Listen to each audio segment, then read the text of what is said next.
Hi guys, I'm Sabrina. I was the editor-in-chief last year, or whenever you're watching this, 2019 to 2020. I was one of the editor-in-chiefs along with Emily Klingenberg, and I focused mainly on design. I was also in Digital Design 3 at the time. So most of my things were kind of focused on design. People would always ask me like, oh, how do I do cutouts? How do I add strokes? How do I do whatever? But I honestly thought I'd focus on one of the most fundamental skills that I needed for yearbook and that many people asked me for help, and that would be in how to design a yearbook spread.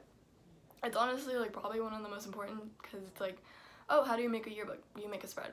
And people would always come to me and be like, hey, can you help me design this? And like blah blah blah. And then these are really the steps that I would take in order to help people, so I thought it'd be helpful for you guys. So I don't know if I'll be able to edit this in, but right here are my steps. But basically, I would start off with creating a list of all the elements that you want for the spread. So let's say you're doing a journalism spread. Find out how many good pictures you have. Find out how long your story is, or if you're doing a story. Find out what kind of mods you're thinking of doing, things like that. And then make a list. Be like, I have one story, I have a blurb with a picture, I have 4 to 5 good pictures, and then I have like 2 mod ideas. So make a list of everything that you want on your spread. And then the rest will be in my tutorial, but that's how I design spreads. So hopefully this video is helpful for you guys.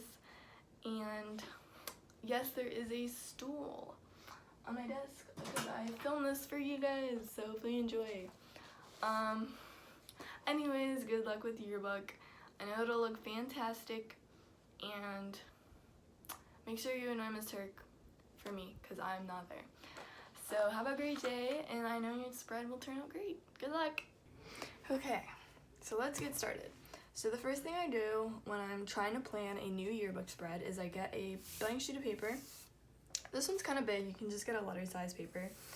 And I draw out with a pencil, because there's definitely a chance that you can start doing a layout and then it ends up looking terrible. And then you just draw a little center line, split it in the middle. That's like the fold of your page. And now you have a yearbook spread. So what I like to do is make a separate list. So right here we'll make a little list. You don't have to do it on the same paper, just do it on like a little sticky note. But let's say that we're doing a journalism spread. Cool. So what do we want in our journalism spread? Let's say that we have a story. We have to put a story in there about like 4 to 5 pictures that we have. And then we also have, like, let's do a secondary story. So let's pretend that Miss Turkelson won like Best Advisor Award. So we have the Turk mod with a blurb. So we want to fit that on the spread. And then how about a Q&A? So those are kind of like the main components that you need for a yearbook page. So you have your story, your pictures, and 2 mods. You normally want to have at least 2 mods in order just to make the spread interesting. And you can also add some other ideas in case what you have doesn't work out. So like let's say a by the numbers mod, or like a how-to mod, or even like a what you need for the class mod. So these are all options that you can use, but you can put those separate in case these are like the main ones that you want to do. So now we start with our layout. Now you don't have to do this, but I just wanted to show you that this is normally the center of the page. And you want to have kind of a gutter within your yearbook. So here is my first yearbook that I was on. Wow, so pretty. So let's see an example spread. How about this one? So you see how there's kind of like this gutter thing that goes down the middle of the spread? You have those on all pages. So this one is bottom heavy, so you have like the major, the heavy stuff on the bottom. So there's more pictures and like this section's smaller. Or you can also lay it out to where it's top heavy, where like the bigger section's on top and the bottom section is right here. Now normally it doesn't matter which one you pick, as long as it's like different between pages. Sometimes it won't be, but it makes it more interesting. Like all of these are different. So kind of just communicate or find out what pages are around you, just so you don't have the same one. So that's the gutter. So you never want your gutter to be in the middle. That's just a no-no. It just looks really gross. So for this specific page, it doesn't really matter. So I'm just gonna make it, that's really small. I'm just gonna make it bottom heavy. I'm gonna make this a little bit. There we go, because that was a pretty small. Okay, cool. Now obviously it's just a sketch, so it does not have to be perfect. But now you have your bottom section is heavy and your top section is not. So normally you want to put your story, because it's normally going to be pretty long, around 200-300 words. You normally want to put it on the bottom heavy part because it won't fit on the top. If you were to try to put it on the top, it'd probably take up most of this room. So now you have the option of either putting it on the left side or the right side. Now again, it doesn't really matter depending on what you guys, I don't know if you guys are going to do an anchor mod next year. Like this year we have an anchor mod that's here. So if you were to put a story here, there'd be less room. But I don't know if you guys are going to do that, so just whatever anchor mod you guys do, just keep that in mind when you're designing. So I'm just going to leave it open, just so it's more simple. So I'm just going to put my story on this side. So just make a little room for the title. And then we can have our story here. Now I normally like stories that are in columns, but you don't really have to do that, it's just a personal thing. So there's a story. By Joelle, because I don't like writing stories. Okay. So there you go, you have your story. That's the first step done, so you can check this off. Now our next step, 4 to 5 pictures. Pretty important because you do want pictures. First, I normally start with my dominant. So my dominant, sorry, I don't know why I said it like that. Let's pretend this is our dominant picture. It can either go to up here, like down here, sorry, or up here. You want it to spread through this fold whenever you're putting a dominant, because that's how it gets regarded as a dominant, because it's like a big aspect on the page. So you could just put it up here or down here. It's kind of up to you, whatever you think looks better. I myself am going to put my dominant right here.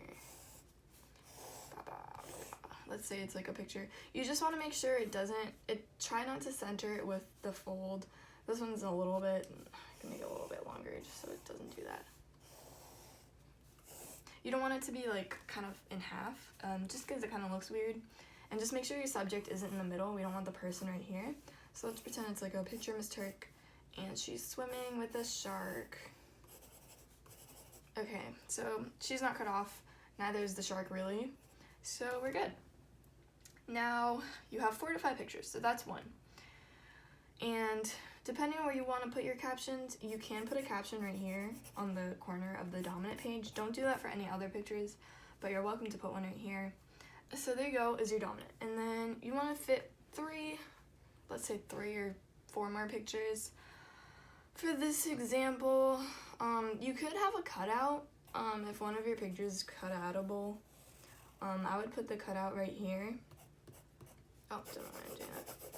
So pretend this is a cutout, and then you just have to like label like their name. Like let's say it goes down here. Just to make it more interesting, I like to add cutouts. Then we could do another picture here. And like I can make it go a little bit over just so it looks better. And then another right here. Nice. So that's 1, 2, 3, 4 pictures, which is technically fits our objective, so we can check that off. What we did this year, which I don't know if you guys are going to be able to do next year, is we numbered our pictures in order to go with, the caption. So it'd be like caption 1, caption 2.